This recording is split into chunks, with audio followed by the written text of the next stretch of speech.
Assalamualaikum warahmatullahi wabarakatuh. Bertemu lagi bersama saya Bumila. Pada kesempatan kali ini saya akan mempraktekkan pembuatan larutan penyangga, kemudian kita akan menghitung pH-nya. Nah, sebelum melakukan praktikum secara langsung di laboratorium yang nyata, alangkah baiknya kita melakukan percobaan dengan menggunakan virtual lab dengan tujuan bahwa setelah kita melakukan praktikum dengan virtual lab, kita mampu lebih mahir dalam mengoperasikan alat-alat laboratorium secara nyata, sehingga menghindari kesalahan, menghindari penggunaan larutan yang sia-sia karena langkah yang salah saat kita melakukan laboratorium nyata. Jangan lupa ketika memahami video virtual lab ini sambil membaca petunjuk kerja di LKPD ya. Nah, kalau kalian ingin mengakses virtual lab-nya, anak-anak bisa ketik CEM kolektif, kemudian klik yang paling atas, maka akan ada menu-menu di samping sini, samping kiri, klik aja virtual lab. Nah, karena di sini kita akan praktikum larutan penyangga, maka kita klik acid base chemistry. Pada menu buffer solution kita klik yang nomor 2 ini. Maka akan menuju ke virtual lab-nya. Di sini ada solution. Solution adalah bahan apa saja yang akan kita gunakan. Di sini banyak sekali bahan-bahan yang bisa kita gunakan. Kemudian peralatannya. Kemudian di sini adalah ada timbangan dan Bunsen.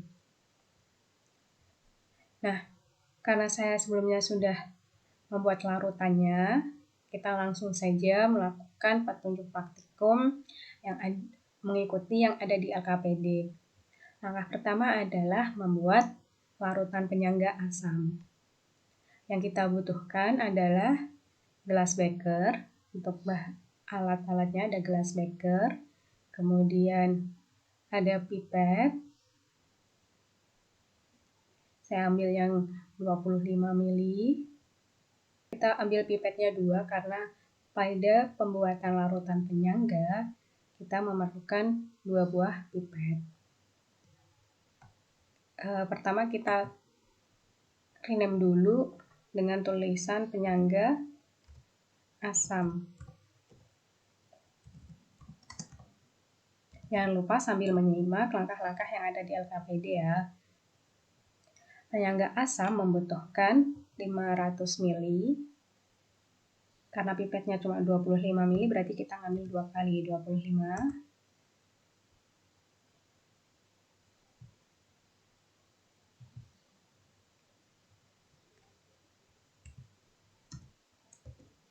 Sudah terisi 25 mili.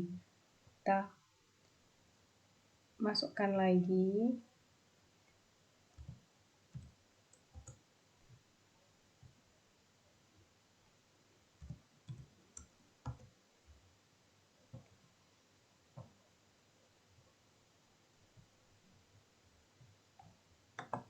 Nah, ini kita remove saja pipetnya karena sudah tidak kita gunakan. Kenapa tadi kita mengambil pipet 2? Karena untuk mengambil larutan itu kita tidak bisa menggunakan satu pipet untuk 2 larutan berbeda. Nanti larutannya akan terkontaminasi sehingga hasil yang kita dapatkan itu menjadi tidak sesuai.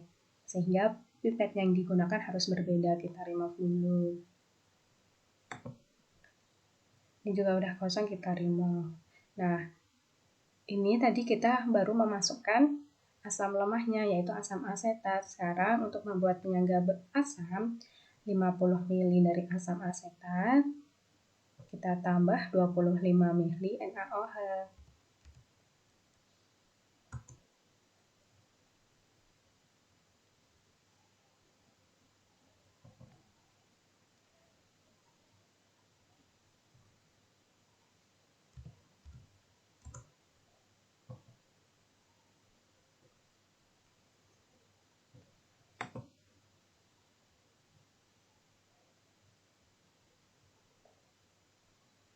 Nah, penyangga asamnya sudah selesai, sehingga langkah selanjutnya bagaimana penyangga asam ini ketika ditambahkan sedikit asam dan sedikit basa. Pertama, kita ambil 2 gelas beker, kemudian kita rename. Yang pertama, penyangga asam plus HCl.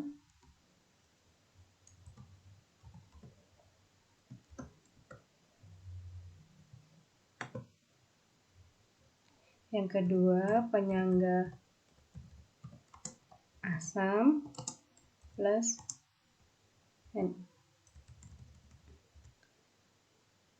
NaOH.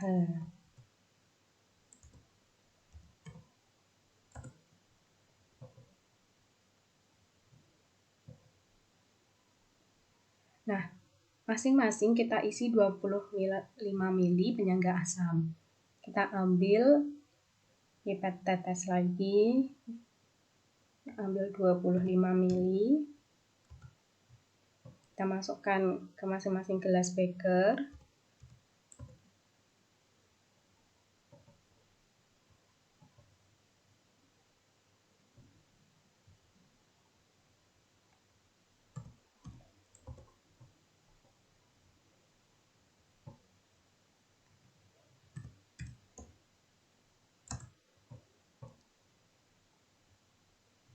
Nah, ini kita sudah membagi larutan menjadi penyangga asam menjadi 3 penyangga asam, kemudian penyangga asam ditambah sedikit HCl, dan penyangga asam dengan sedikit NaOH. Nah, karena kita HCl-nya cuma kita tambah 1 mili, NaOH-nya 1 mili, kita pakai pipet tetes yang ukurannya juga kecil. Nah, kita ambil HCl 1 mili, kemudian kita masukkan ke dalam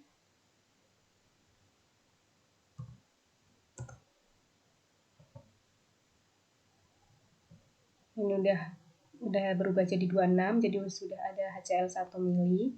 Kemudian kita pipetnya kita remove, kita ambil pipet yang lain. Ingat, karena larutan yang diambil berbeda, maka pipetnya juga harus berbeda agar tidak terkontaminasi.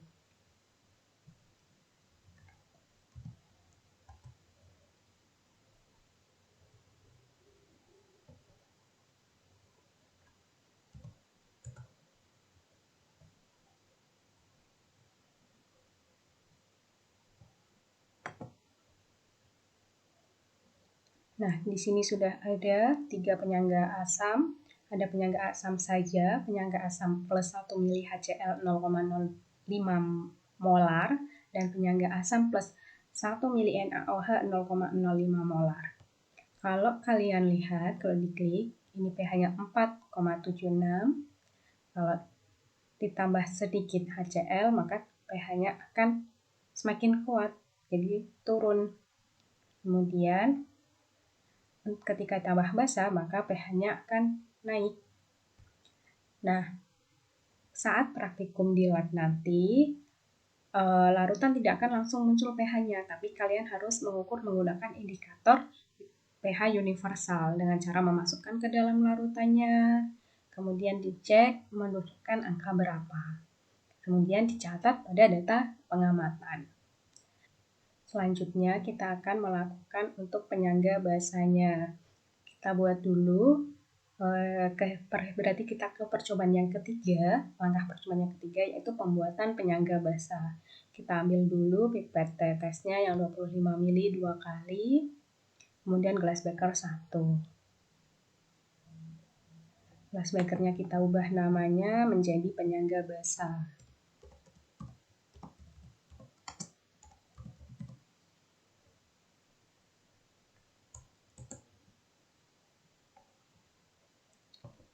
Nah, penyangga basa terdiri dari basa lemah yaitu NH4OH. Kita ambil 25 ml terlebih dahulu.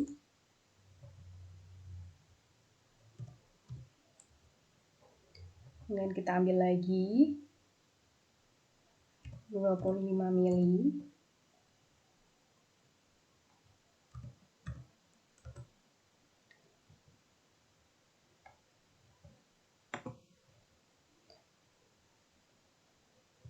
Jadi ini udah berisi basa lemah. Sekarang penyangga basa adalah basa lemah ditambah dengan asam kuat. Asam kuatnya adalah HCl. Nah, basa lemahnya itu harus berlebih. Maka ketika basa lemahnya 50 mili, kita HCl-nya harus kurang dari 50 mili. Kita buat aja misalnya 25 mili. Nah, kita masukkan HCl 25 mili. Kemudian kita remove.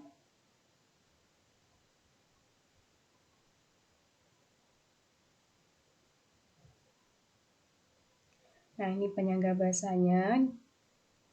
Kemudian kita siapkan untuk penyangga basa ketika ditambah sedikit HCl dan sedikit NaOH.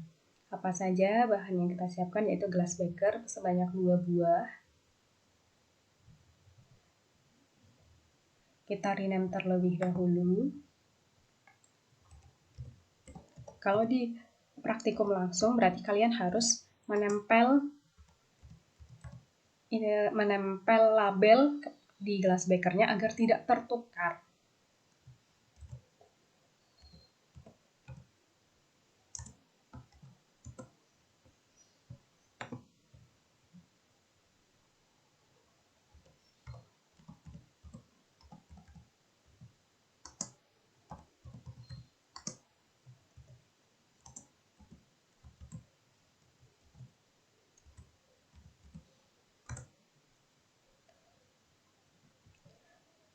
Kemudian kita ambil pipetnya yang 25 mili untuk mengambil penyangga basanya. 20 mili untuk dicampur dengan HCl. Ambil lagi 25 mili untuk yang ditambah dengan NaOH.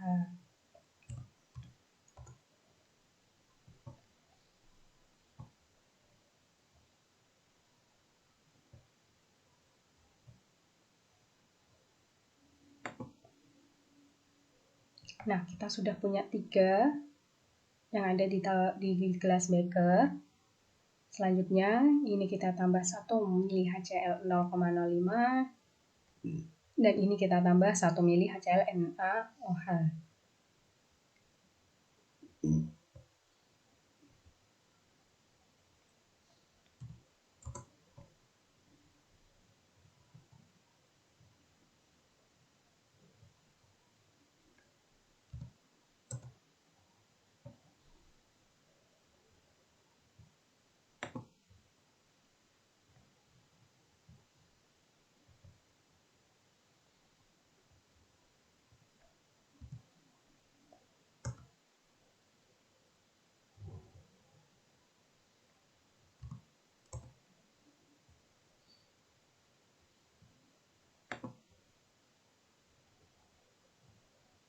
Ini kita sudah tidak butuh, kita buang saja.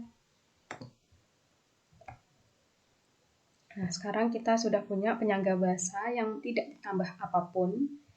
Penyangga basa yang ditambah 1 mili HCl 0,05. Kemudian penyangga basa yang ditambah 1 mili NaOH 0,05 molar. Setelah kalian membuat ketiga larutan ini, kalian langsung ukur dengan pH indikator universal dengan cara memasukkan pH indikator universal dan dicocokkan dia di angka berapa. Semuanya diukur, kemudian dicatat pada data pengamatan. Nah, kalau di sini juga bisa dilihat pH-nya karena di sini adalah virtual lab, jadi bisa langsung kelihatan pH-nya berapa, terus konsentrasinya berapa, itu sudah kelihatan. Ini misal penyangga basa 9,25. Kemudian ketika ditambah HCl dia menjadi 9,15. Jadi pH-nya turun, ketika ditambah NaOH maka dia akan pH-nya naik. Gimana, sudah paham untuk melakukan percobaan ini? Kalau sudah paham, silahkan kalian lakukan percobaan di lab yang sebenarnya. Semoga kalian bisa melakukan percobaan yang di lab dengan sebenarnya dengan baik tanpa ada kesalahan. Sekian dari saya. Wassalamualaikum warahmatullahi wabarakatuh.